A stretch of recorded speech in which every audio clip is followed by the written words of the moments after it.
how to get people involved in physical movement, physical activity, and sport.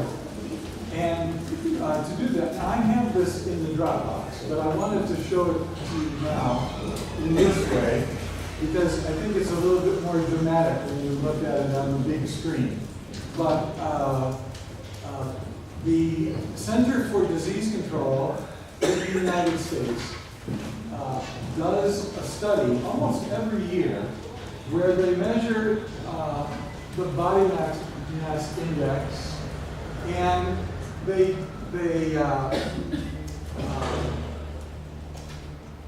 determine how many people are overweight in the United States. And overweight, the number that we're using now is 30 pounds overweight for a person 5'4", all right? So these slides are going to show you the proportion of people who are overweight by state in the United States. And in Brazil, you use the IMC. Yes. Okay. Jay, I didn't understand the concept at 30. Okay, so for this particular slide, the light blue means that less than 10% are 30 pounds overweight. 30 pounds. Right. Okay. And this, the dark blue, means that 10 to 14% are 30 pounds overweight. Okay, so people in these states, 10 to 14% of them are 30 pounds overweight. So that would be, you would say obese in English. And in these states, it's less than 10%. And in these states, back in 1985, we didn't have data. Okay, so what we're going to see as we go from one year to the next is the states are getting darker and darker blue, all right? So, and then they will become, more states will become yellow, which we'll take a look at what the percentage is for that. But let's just go through these. So 86, 87, 88, 89. So we're still under 14%, okay, even in the darker states, but we're getting more people who are 10 to 14%, 10 to 14% of the people are overweight. Now that's 15 to 19%, the dark, okay?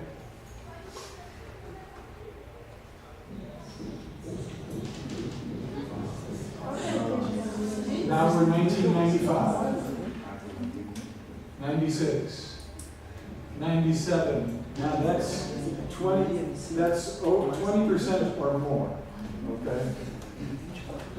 The pink, 20% or more.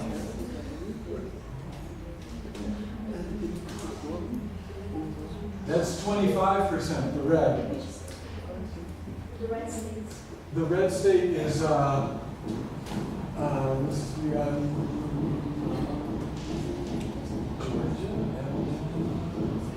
that's Mississippi. So, and this is Colorado.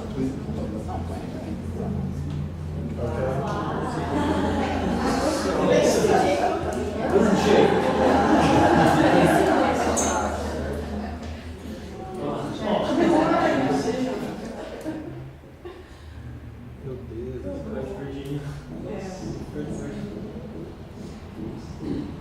Now, over 30% of the people are overweight.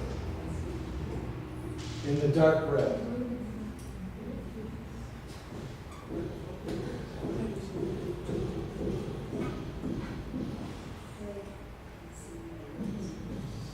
So in 2010,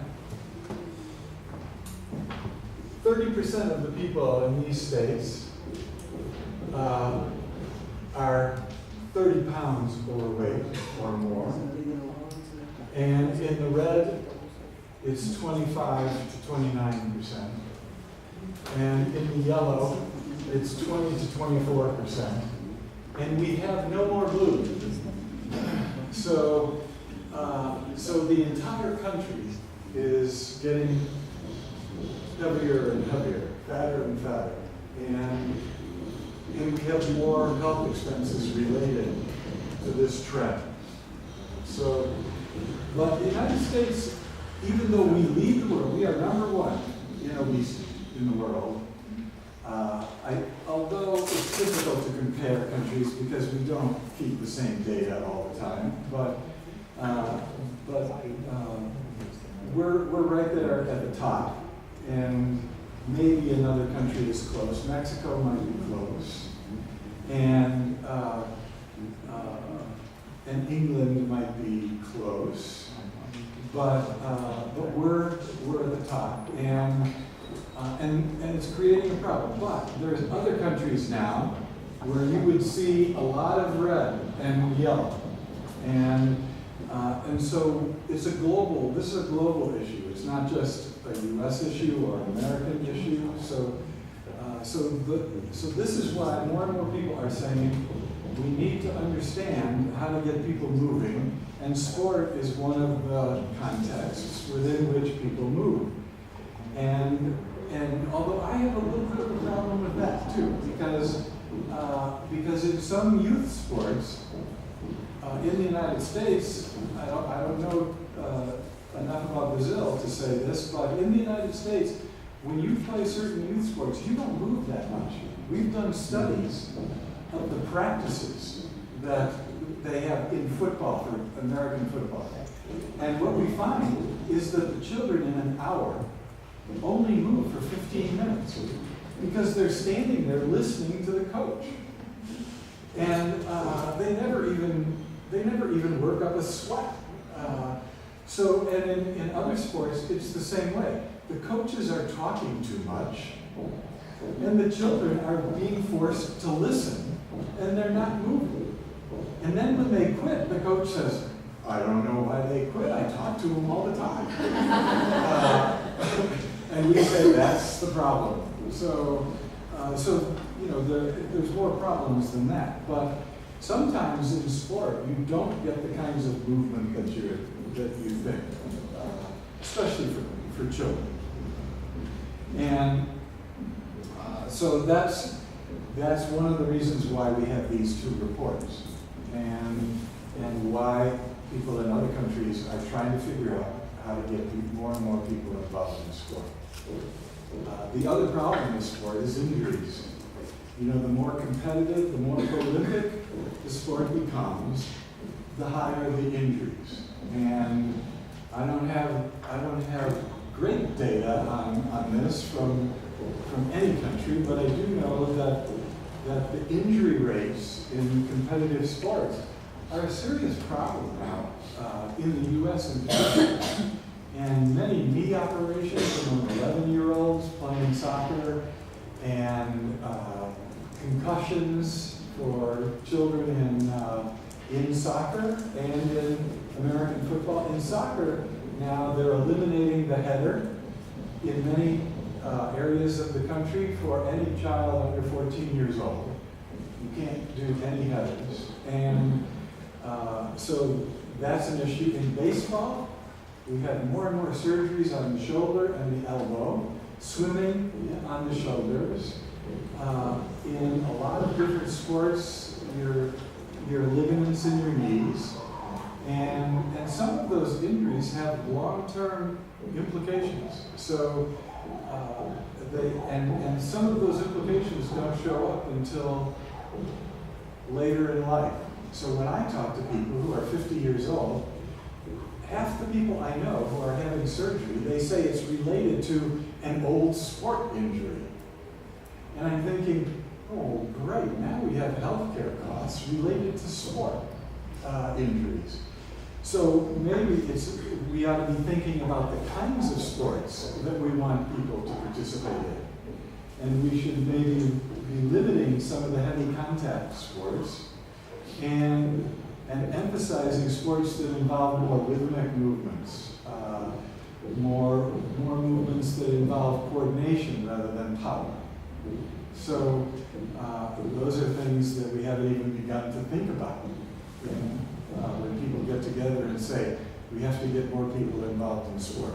They just assume, because they accept the great sport myth, that everything is going to be better and perfect if we do sport. So, but we have to look critically at the kinds of sports. So can we switch it? So, what topics do you prefer? Deviance or more on socialization? Should we talk a little bit about what happens in sport? I think that's an important one that we've hit on, but haven't hit on as directly as the chapter does. These are some fun pictures. So sometimes people end or make changes in their sport participation due to injuries, all right? This was taken by Lara. Yeah, at the 2012 Games in London. Lara Keller, she's a friend of And ending sport in high school or college doesn't mean that participation is over forever. So I'm interested in more and more in masters events, but not just masters events, because those are pretty competitive. I'm interested in local sport events that involve older people. And this was a group of basketball players who were all over the age of 70, and they were actually going to a national tournament, but it wasn't a Prolympic tournament. This was a tournament where you met other people and you had a good time and you played games. But they would work out 3 times a week, and I went. I used to teach the sociology of aging, and we would go and talk to them about why they were getting involved. And most of them had been involved in basketball when they were younger. That was one of the sports that women could be involved in back in the 1940s and 50s. But it wasn't the basketball that you see today. It was a form of basketball where you could only dribble the ball 3 times. And then you had to stop and pass it. Because if you dribbled more, you'd get tired. And we didn't want women to get too tired. It might harm their uterus. And then they couldn't have children. And what's a woman who doesn't have children? She's useless. So they had, I call it the 3-dribble basketball. So 3 dribbles, but only 3 people could go into the offensive zone, and 3 people go into the defensive zone, because we didn't want women running the whole court. We wanted to make sure that they didn't overexert themselves. So, and they played that form of basketball in the state of Iowa until 2002. And when you read some of the records, there were women who were scoring 100 points in a game. One woman. Because she was the woman who was always in the offensive end. And she took all the shots. And she was never tired because she didn't run the whole court. So that was the basketball, the involvement of older people. And all of the research shows that people change their sport participation when their identities change, in connection with developmental issues, with life transitions, when you graduate from school and, the playing fields are no longer accessible to you, and you're working a full-time job, then you stop, and then if you have a family, then you're focused on the family, but then when your children get to be 15, 16, 20 years old, or when they leave the house, then you might think about getting back involved in sport. And that happens a lot for people. So you have to look at sport participation in connection with life transitions.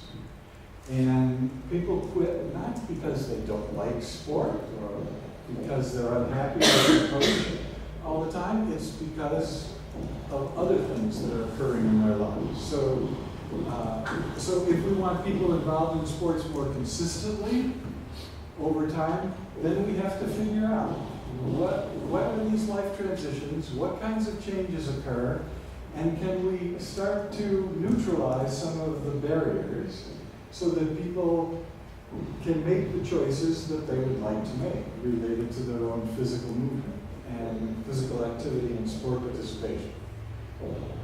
So the big issue for me has always been what happens to people involved in sports. You know, because the statement used to be sport builds character. I mean that in English that was just a cliche almost. And it started in England and came to the United States and Canada, and everybody assumed that if you participated in sport, you had character. You know, there were positive things about you. When I participated in college sport, and I applied to graduate school at the University of Notre Dame in Indiana, one of the things that was on my CV was that I played college basketball, and I was a captain of a team, and so on and so forth. And you know, they rated that so highly that they gave me a full fellowship, plus living expenses, plus expenses for my dependent, to get a PhD. Because they thought, oh, Coakley played sport. Now, they looked at my academic record too, but my academic record wasn't that great. And they made that decision because they thought that I had the character that it would take to get through a PhD program.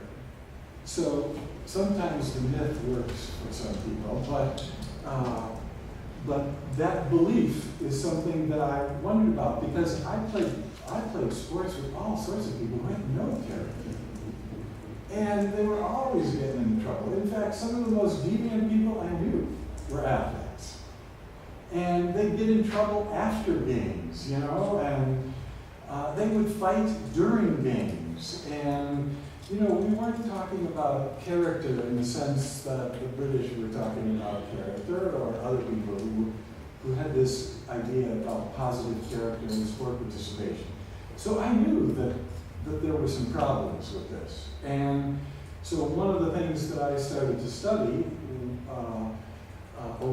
when I first got through graduate school was what happens to people when they participate in sport.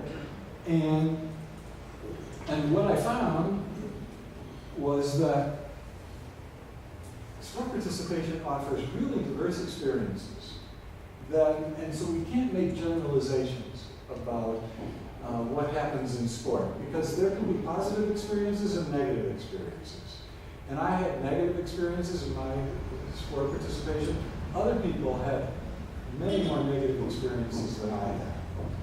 With bad coaches, with parents applying pressure on them, with injuries, with learning things that you would say are deviant. You know, learning how to commit a good foul, for example, in a number of different sports.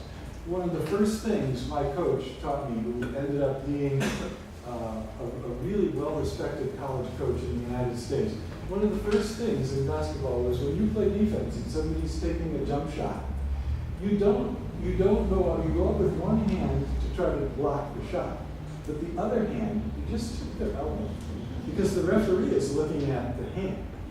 And the referee is not looking at the elbow. And if you do it right, and we practiced this for a long time, if you do it right, if you just nick the elbow a little bit, it throws the shot off. Amazing. You know, it is really something about how bad the shot is if you just touch the elbow. So we learned that. And then we learned to play to the level of the referee. And we learned all sorts of other ways to commit fouls that would benefit the team. Now, is that character building? You know, many people have had experiences in sport that you wouldn't equate with character. So And the selection processes in sport favor some characteristics over others. Maybe sport isn't causing character to be developed. Maybe sport is just selecting in certain character. And people that have characteristics that coaches don't like get pushed out, cut, eliminated. And so when I played basketball, the characteristics that I had, the coach valued. So I made the team in high school. My brother, who was a better basketball player than me, taller, stronger, long hair, had a little arrest record, and was pretty defiant. When he tried out, the coach said on the first day of tryouts, this was back when norms related to men's hair were a little different than they are now. The coach said, you could be on this team, but you're going to have to get your hair cut. And my brother said, and how is that going to influence my basketball game? And he said, well, this is the rule of the team. And my brother said, you can take that rule and shove it. And he walked off the court. He never played basketball again, organized basketball. He had a characteristic that didn't get selected in. All right? So did Jay's character get developed in sport, or did Jay have a particular type of character that coaches liked and used it in a positive way in the selection process? So that's an issue that we don't think about, all right, when we talk about what happens to people in sport. And then the meanings that are given to sport experiences vary from one athlete to another. And the lessons learned and the lessons applied vary widely depending on who your teammates are, who your parents are, who your off-court friends are. All of those things help mediate the meaning of your sport experiences. So if you come off the American football field and everybody thinks you're tough and that you like to be aggressive and fight, some tough guy in the neighborhood might challenge you. And then you get in a fight. So all of a sudden, your life has been influenced by the meanings that somebody else has given your sport experience. Or you may start to, you may play football, American football, and learn that dominating others is a risky thing to do. So that when you're off the field, you're gentle. All right? The only time that you feel that it's appropriate to engage in physical contact that would dominate others is only on the field. Somebody else might learn how to be violent in American football and carry it off the field because it gives them status off the field. So the meanings that are given to sport are going to be different. So one of the things that people think is that boxing teaches people to deal with life crises and decisions with violence. But if you go into a boxing gym like Loïc Lepointe has done from France, who uses Pierre Bourdieu's, he's one of his disciples, uses Bourdieu's theory. He has lived in not lived, but he participated in a boxing gym in Chicago, in a low-income minority area in Chicago. He was the only white person there. And what he found was that the lessons being learned at that particular gym were that you never, ever used your boxing ability outside the ring. And that these individuals were the least violent people in their neighborhoods because they had learned this philosophy about when the use of your boxing abilities is appropriate and when it isn't. So all the people that thinks boxing turns people into violent people, That's not always true. All right? It may be true in some situations, but most gyms are going to have a culture where they try to keep the violence inside the gym, the boxing abilities inside the gym, not out. So now I have problems with boxing because of brain damage that boxers experience, but a lot of the boxing programs that I know about are really good programs in terms of teaching positive lessons to young people. So, so those meanings are going to vary from one person to another. Okay? And the other thing is, the meanings given to your sport participation change over time. You know, the meanings that I give now as a 71-year-old to basketball that I played when I was 18 to 25 years old are very different than the meanings that I gave to them when I was 25 or 20. So those meanings have changed over time. I now think about my basketball experience in very different ways. I take different things from it than I did when I was younger. So the meanings that are associated with our sport participation are not static. They change over time. And the social relationships that we have mediate our sport experiences and the meanings that we give to them. And the other thing is, the socialization experiences that occur in sport may also be occurring in other situations. And I'll give you an example of why this is important. Most parents never see their children in a math class, all right, or in a science class. So they don't see their child progress from doing this, basic little experiment to doing a pretty complicated experiment when they're in middle school or high school. And if they had seen that, they would say, oh man, my child is really learning in science. Well, but they do see sport. So as their child matures and develops other new characteristics that are positive, maybe because of a good teacher in a math class, or in a science class, or a history class, they see that characteristic manifested in a sport context. So what do they conclude? Sport has built character. When in fact, the character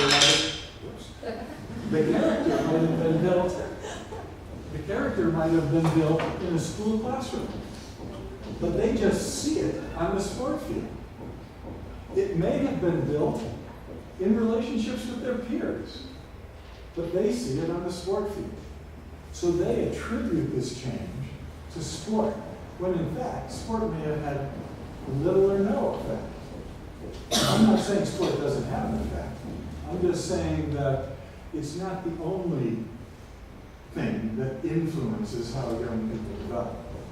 So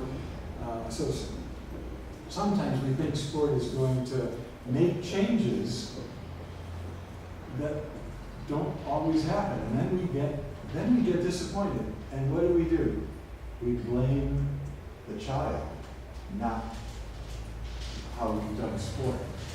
So in other words, that kid is so characterless that they can't even learn the lessons that sport will provide. All right? And so, it is, and they don't think that maybe we ought to change sport in certain ways to intentionally build certain kinds of character traits. Because they don't automatically happen. We just assume they automatically happen, and regardless of what kind of sport people participate in, what kind of coach they have, what kind of meanings they're giving to their participation, how their friends and family are defining, mediating that participation, and so on, or the meanings related to their participation. So I've looked at literally hundreds of studies of what happens to people in sport, and as far as I can tell, sport participation is going to produce positive effects when it provides people with opportunities to explore and develop their non-sport identities. Now think about that.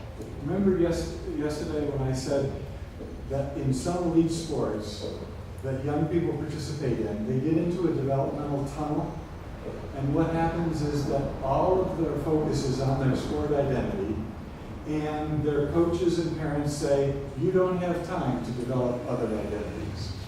And so they get into this developmental tunnel. And then when they get to be 24 years old and they end up in a drug rehab program, we say, oh, they just must have been a bad apple, you know, because, man, they participated in sport all those years, they should have had really good character. Well, and they blame the young person rather than blaming this developmental tunnel that's been created in connection with the way sport is organized. So if you're a coach and you want positive things to happen for developmental things to happen for your players, then when you take a trip to another place, you would provide them an opportunity to go to a museum. Meet some people who are, if you're in college, you meet some people who can talk about making the transition from college to the occupational world. And you help try to develop the other identities that you want your players to have if they're going to be effective adults. So I remember Martina Navratilova said she had been to Paris 14 times for the French Open, and she had never been to the Louvre. And I'm thinking, oh, gosh, that's the first place I went when I went to Paris. So, it's like tourists, had experienced much more of Paris than Navratilova had in one visit than she had had in 14. She said, I know the inside of 2 hotels. I know the road that we take, kind of, to Roland Garros Stadium. I know those courts inside out and backwards. I know every square meter of those courts, but I don't know anything else about tennis. And the first thing she did after she retired was she went to Paris and she went to the Louvre. Okay? Because she knew she had some developmental work to do. And that is, she needed more identity. She needed to be able to talk about something other than tennis. She needed to be able to put her tennis playing in a larger perspective. And she was bright enough to figure that out. And she had the resources to do that. But a lot of young people don't. They've been encouraged by messages from the media, by their parents and coaches, to stay in the developmental tunnel. So, but if you want positive impact, then you explore non-sport identities. And you have knowledge-building experiences that go beyond the locker room and the playing field. So,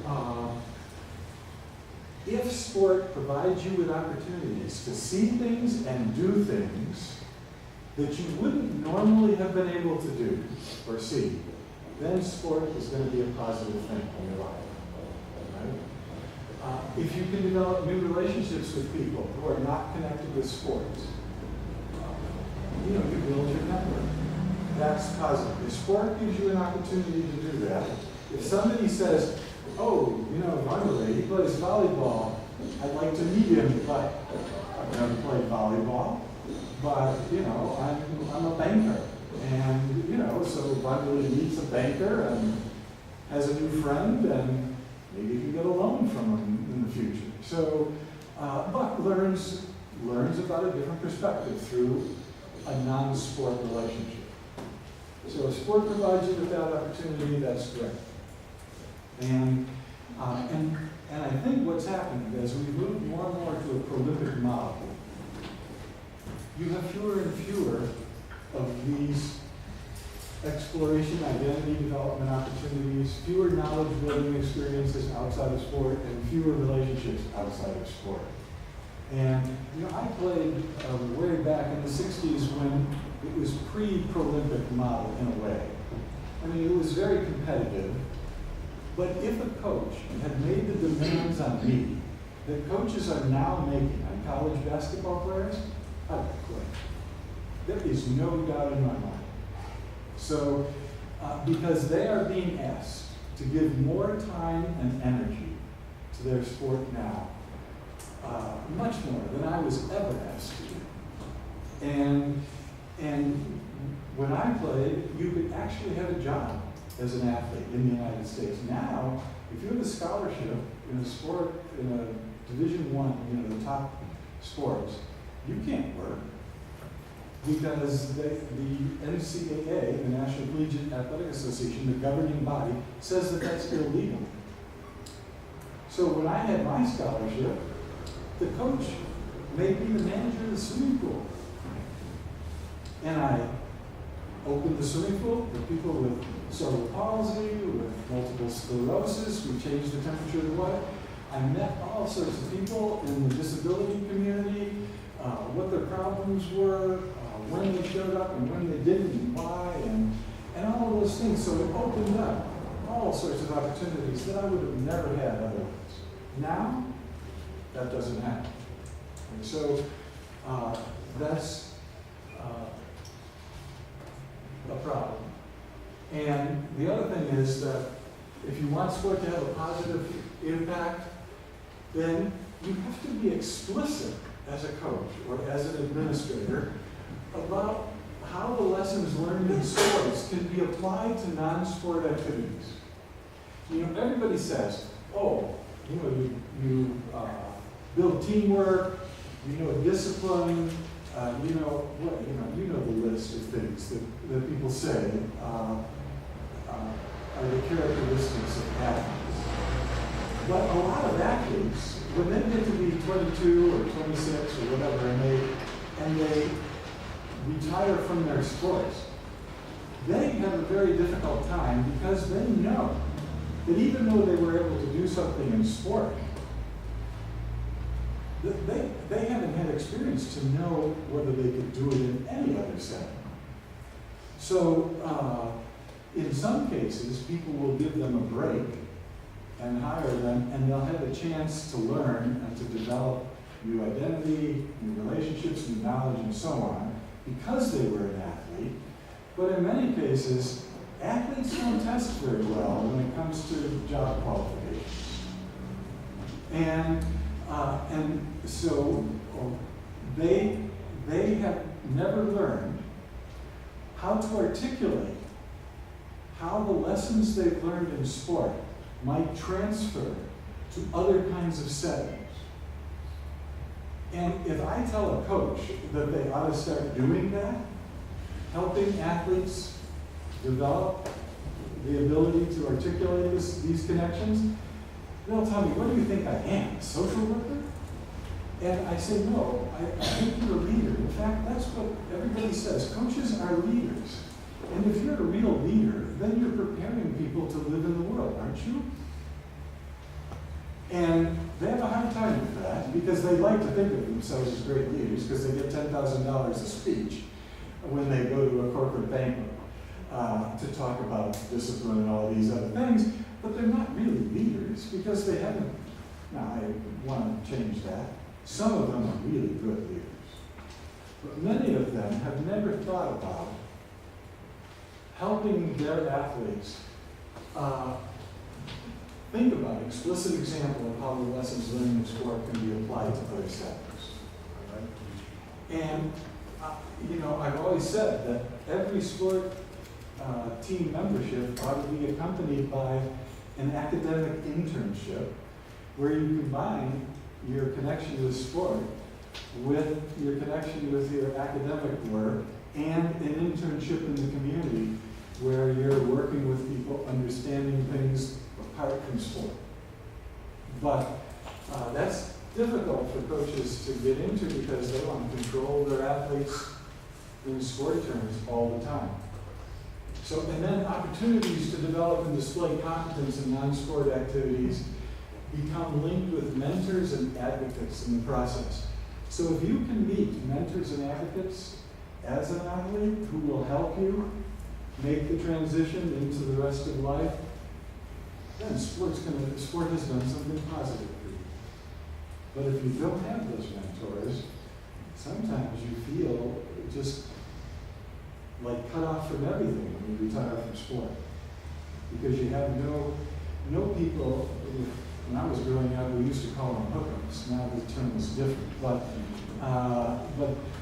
the African-American young people that I used to play with on the streets, they would say they're constantly looking for hookups. And what that meant was that they were looking for someone who could connect them to the world outside of this isolated, resource-deprived, underserved, disadvantaged neighborhood that they lived in. They knew that they were never going to make it there. They needed a hookup to connect with the rest of the world. And if sport can provide you with that hookup, provide that person with the hookup, then that is one of the positive consequences of sport participation. So, and that, we have no way to institute, I don't know any university in the United States. This is where people are generating all the knowledge related to this. I know of no university that has a formal mentorship program or an advocacy program to connect their athletes with people in non-sport spheres that will help them with the transition into the rest of their lives after they get done playing 4 years of college basketball, soccer, swimming, whatever. So that would be one of the things we do if we're really serious about sport having positive consequences. So questions on that? So it's more, when we talk about sport being positive developmentally, it's a more complex issue than most people think. And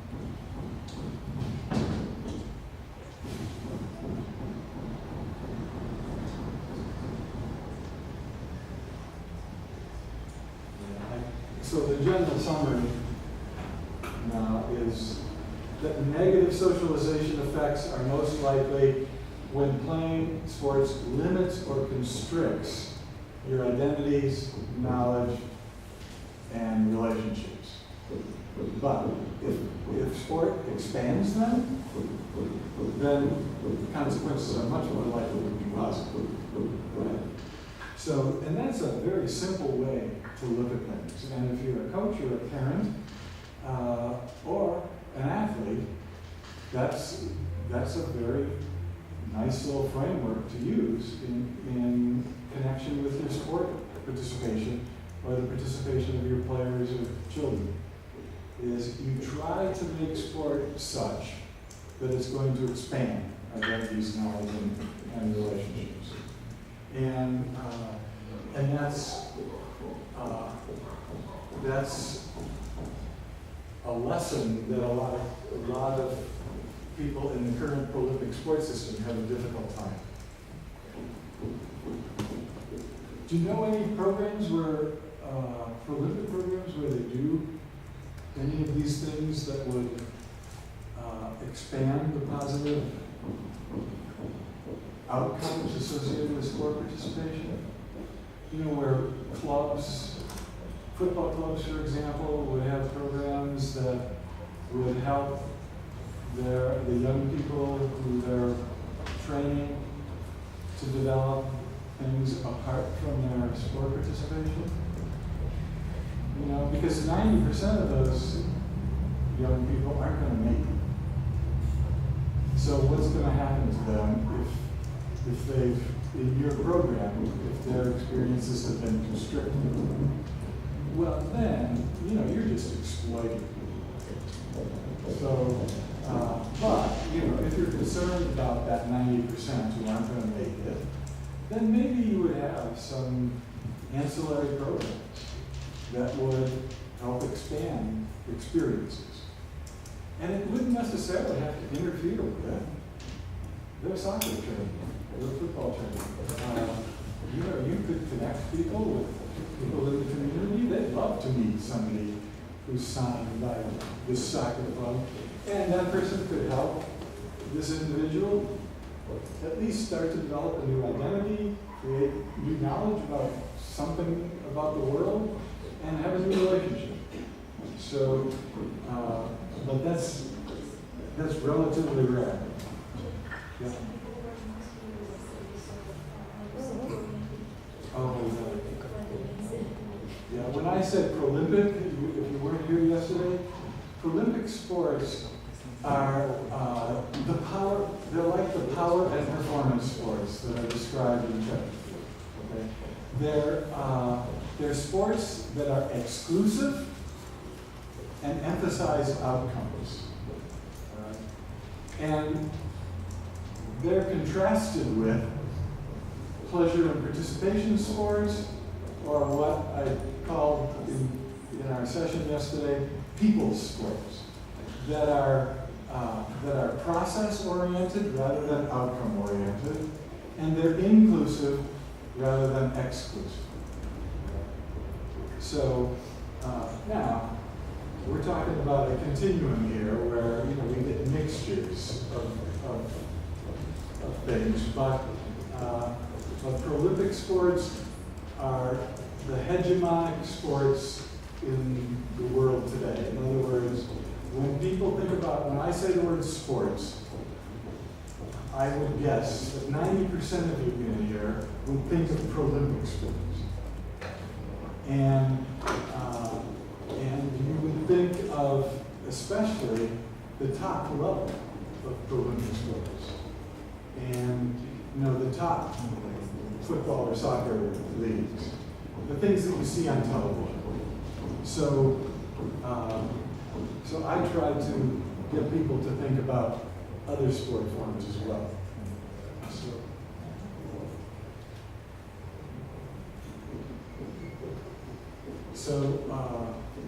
I like this picture. This is Ronda Rousey. Any of you who follow mixed martial arts knows that she is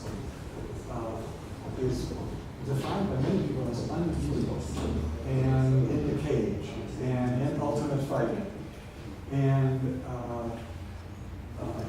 the power and performance sports involve very different kinds of experiences than pleasure and participation sports.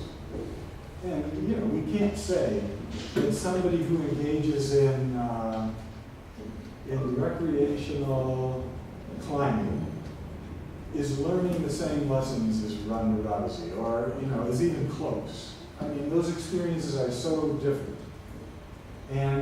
But interestingly, it would be theoretically possible for Ronda Rousey to learn lessons in her mixed martial arts experience that are very similar to the lessons that somebody might be learning in climbing. Depends on the kinds of meanings that people are attributing to their sport and how they're interpreting it and how they're integrating it into their lives. But usually power and performance sports come with a different set of experiences than pleasure and participation sports. Okay, so we're going to skip through these.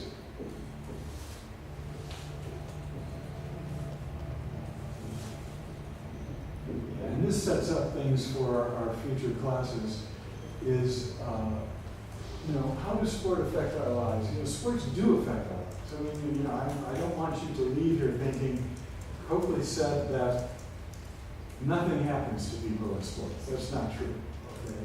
But what I'm saying is, we've got to look at the conditions under which some things are more likely or less likely to happen in sports. But people define and give meaning to sports experiences in connection with their social relationships, and those meanings given to sport experiences are in part grounded in cultural definitions related to the things that we're going to be talking about: gender, race and ethnicity, social class, ability, disability, and other characteristics that are defined as socially important in a particular culture. So women may be learning very different kinds of things in sport than men are. People from low-income groups may be looking at sport, experiencing sport, and learning things in sport that are very different than people who come from high-income backgrounds. So those factors and the cultural definitions related to them affect the kinds of meanings that we give to sport. So when somebody from a really low-income family in the United States gets a 4-year scholarship in American football to Ohio State University, that means something to that person that is totally different than what sport means to the person who just got a swimming scholarship from a family that makes $500,000 a year and has been involved in swimming clubs and high-income settings their entire life. You know, the meaning that person will give to their swimming experience, very, very different than the meaning that low-income individual is going to give to their football experiences and the opportunities associated with it. So those are going to vary depending on gender and the other factors.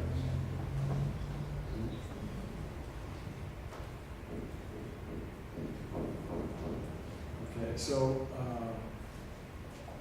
I don't want the session to disappear without talking a little bit about deviance. This is, by the way, one of the things that I notice when I go to a game. All right.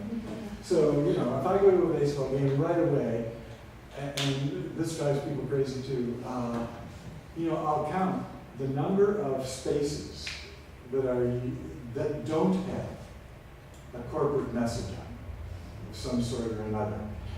And if you go to the Pepsi Center in Denver, where the Denver Nuggets and the Avalanche, the hockey team, play, I will give you $100 if you can find a space as big as this door that isn't filled with a corporate logo or a logo associated with the team. I mean, the messages are just everywhere.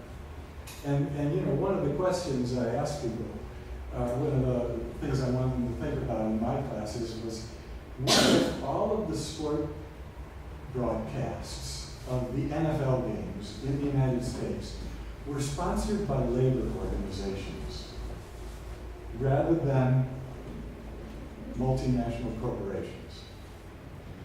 Would the broadcasts change in any way if they were sponsored by labor? Oh yeah, they would. Instead of talking about the wonders of the coach as the corporate leader and the owners who have put together this wonderful team, they'd be talking about the laborers and the kinds of issues that exist in the laborers' lives. And if that actually happened in the United States, everybody would say, boy, is this a biased broadcast? I mean, these labor unions, they've taken over the world. I mean, you just can't get away from their messages. Or what if all the broadcasts were sponsored by environmental organizations or women's organizations? The first thing we'd hear is, these commentators are really biased. But what's happened is that we have become so accustomed to having corporate images, names, and messages associated with sports that when those corporations are delivering messages that are in their interests to us, we don't see them as biased. We just see them as normal. In other words, corporate sponsors have normalized our commitment to corporate messages and our acceptance of corporate messages. That's why they spend hundreds of millions of dollars a year sponsoring sport. Because they know, like the Italian political theorist Antonio Gramsci said, that if you want to develop consent in the people over whom you rule or control or want to dominate, what you do is instead of sending the military out there to shoot rubber bullets at them, or instead of coercing them, what you do is you sponsor their pleasure and excitement. Now, the Romans knew this a long time ago. Okay? So If you can sponsor people's pleasure and excitement, they are less likely to be critical of you. And that's why McDonald's and Coca-Cola are the biggest sponsors of the Olympics. Why? Because McDonald's and Coca-Cola know that their products are unhealthy and will destroy people physically. You know, if that's all you rate, all right? And Coca-Cola will rot your teeth. It provides you with 30 plus grams of sugar in every 12-ounce can. And it provides you with other chemicals and so on that are not good for you. So how are we going to sell a product like that and keep people from objecting when we expand into Africa and give people Coke instead of water? How are we going to do that? Well, I'll tell you what, we'll sponsor their pleasure and excitement in the form of the Olympics. And then, when people hear those messages from McDonald's and Olympics in connection with McDonald's and Coca-Cola in connection with the Olympics and General Motors and the other big atmosphere polluting automobiles and trucks, people are less likely to be critical of those corporations when we know, as the IOC tells us, that Coca-Cola brings us the Olympics. And without Coca-Cola and McDonald's, we wouldn't have the Olympics as they are today. And those are actual, that's a paraphrase, but that's actual quotes from IOC members. Is if you're an IOC person or associated with the Olympics, you better not badmouth McDonald's or Coca-Cola or Mars Candy, the official candy confectionery of the Olympics, or this team or that team, because anybody that's selling a product that has questionable moral or health value to it will sponsor sports. Because they know that that's one way to diffuse objections to the products that they have. So, and when I say that, it makes some people kind of nervous, because they have accepted those messages their entire lives. And the commentators, by the way, if the commentators said anything that would interfere with Coke sales, they would be gone tomorrow. On any NFL game, any Major League Baseball game, any Olympic event, if any of those announcers said anything that would interfere with somebody buying a Big Mac and fries and supersizing it or whatever, they would be fired. They would be fired. But, so those are the kinds of things that sociology theory has, theories of sociology have made me aware of when I go to a game and see all those corporate logos. And nobody even notices them anymore, they say. But they're there. And as I point out in the book, you know, it's hard to fight enemies that have outposts in your head. And that's what commercials do, is they try to establish outposts in your head that will be little terminals that will help deliver other pro-corporate messages. And our sports today depend on that. So, you know, we're in an interesting situation. So you accept the corporations because you want the sports. And they're everywhere. So beer, alcohol is the other one that's always, beer is advertised in connection with sports. There's not a rule against that in Brazil, is there? Yeah, we couldn't advertise hard liquor, like Jack Daniels, you know, whiskeys and so on. We can't do that on television sports now, on the major networks. They do it on some of the cable channels, and they've changed that rule. Sports Illustrated and other magazines and newspapers really debated that. And they said, you know, we can't publish our magazine unless we advertise hard liquor. And because they're paying a third of our costs on Sports Illustrated. So those producers of those kinds of products know that they've got to diffuse moral objections and health objections, and that's why they sponsor the sports. So I'm even sitting too long. So, and I'd love to talk about doping, but I don't want to keep you any longer. So we'll talk a little bit about deviance at the beginning of the class next time. And I would respond to questions, so make sure you write them down, because I guess what I'll say is I won't talk about deviance unless you have questions. And then we'll move into issues related to gender and race and ethnicity. But if you bring in questions, if you want to know about athletes doing performance-enhancing substances or anything like that, we can talk about some of the research related to that, and some of the conceptual frameworks, and some of the enforcement frameworks that are being used. Water, for example, which is almost totally useless. But the kind of enforcement that we do in connection with performance-enhancing substance right now is a failure. It's a disaster. And we say, oh, cycling has cleaned up. Well, cyclists have learned to do pharmacology in different ways now. And people are learning about substances that WADA doesn't even know about. Right? And they're getting them from parts of the world where WADA people have never walked. And so the kinds of performance-enhancing substances, and by the way, when I use that term in the book, I hate the term doping, but because doping, ties the use of substances to this legendary form of deviance that people have moral panics about in almost every culture.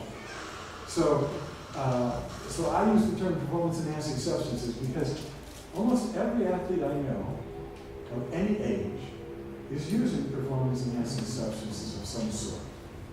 They're using anti-inflammatories, they're using sport drinks, they're using power bars, they're using other kinds of energy-producing substances, they're using caffeine suppositories, 72 cups in one suppository. They're using caffeine to mask various kinds of anabolic steroids. They're using human growth hormones in stacked and cycled dosages so that they can't be detected by the technology that we have right now. And all of those technologies the people who use them have to make decisions about how many false positives can they tolerate and how many people do they want to catch and how many false negatives are they going to tolerate. So they always set those limits. So when you're taking testosterone, if you're at the USOC, if you're an athlete in the United States and have access to resources, you know how to get your epi-tet ratio right up to the limit that's legal, which is about 3 times the limit of normal. So there's all sorts of people who are doing this. So the big question is, should we call them all cheaters, like Lance Armstrong? Or is there maybe a problem with the way cycling is organized, where you have to work out 8 hours a day of intense workouts that are destroying muscle tissue, right? And you need to recover in order to be ready to compete. How are you going to do that? And then your competitions are being scheduled so frequently that you can't recover from one competition to another. How are you going to do that? Well, the athletes and the sport medicine people who work with athletes and other people who outside athletic federations who work with athletes know how to help athletes recover. And for most of those athletes, they don't use anabolic steroids as a performance-enhancing substance. They use it as a training aid. Because when you use it, you can train for 8 hours instead of 6 at a level of intensity of 95 rather than 65. So that's, so most of the athletes who I know who are using performance-enhancing substances are using them as training aids so that they will be ready for competition. They don't call them performance-enhancing. They see them as body regenerating. But we've developed this label that we put on them, and in fact, the people who are using these substances are the hardest workers, they're the most dedicated, they see the game as being important, but in order to survive and in order to maintain their athlete identity, they've got to be able to recover. They've got to be able to train at that level of intensity. They've got to be able to be ready for the next competition, even though they have no control over the fact that they're competing twice as much as they should be. And they're training twice as many hours a week as are healthy for their bodies. And when WADA tells you that they're enforcing the drug rules because they're concerned with the health of athletes, that's a joke.